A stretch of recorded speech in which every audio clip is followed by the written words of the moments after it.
ಚಲನಚಿತ್ರ ವಾಣಿಜ್ಯ ಮಂಡಳಿ ಅಧ್ಯಕ್ಷರಾಗಿರೋ ಜಯಮಾಲಮ್ಮ ಅವರಿಗೆ ನಮಸ್ಕಾರಗಳು. ಗಾನಕೋಗಿಲೆ ಜಾನಕಿ ಅಮ್ಮ ಕರುನಾಡಿನ ಮೈಸೂರಿನ ಮಣ್ಣಲ್ಲಿ ತಮ್ಮ ಅಂತ್ಯವನ್ನು ಕಂಡಿದ್ದಾರೆ. ಅವರು ಮಣ್ಣಿಗೆ ಹೋಗೋಕೆ ಮುಂಚೆ ಕರುನಾಡಿನ ಜನ ಕಣ್ಣು ತೆಗಿಬೇಕು. ಅವರಿಗಾಗಿ ಇಲ್ಲೊಂದು ಸ್ಮಾರಕ ಮಾಡುವ ಯೋಜನೆಯನ್ನ ನಾವು ಅವರ ಕುಟುಂಬಕ್ಕೆ ವಿನಂತಿಸಬೇಕು. ಅವರು ಒಪ್ಪಿದರೆ ಈಗಲೇ ಅದಕ್ಕೆ ಒಂದು ಸಿದ್ಧತೆ ಆಗುವ ತರ ಒಂದು ಸೂಕ್ತವಾದ ಜಾಗವನ್ನ ನಿಗದಿಪಡಿಸೋದಕ್ಕೆ ತಾವು ಸರ್ಕಾರಕ್ಕೆ ಮತ್ತು ಬಲ್ಲವರಿಗೆ ತಿಳಿಸುವ ಒಂದು ದೊಡ್ಡ ಮನಸ್ಸು ಮಾಡಬೇಕು ಅಂತ ನಾನು ಈ ಮೂಲಕ ಕೇಳ್ಕೊತಾ ಇದ್ದೀನಿ. ಜಾನಕಿ ಅಂದ್ರೆ ಸೀತೆ, ಸೀತೆ ಅಂದ್ರೆ ನಮಗೆ ಗೀತೆ.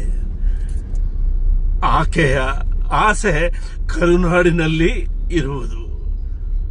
ನಾವು ಅದಕ್ಕೆ ಇಂಬು ಕೊಡೋದು ಬೇಡವೇ?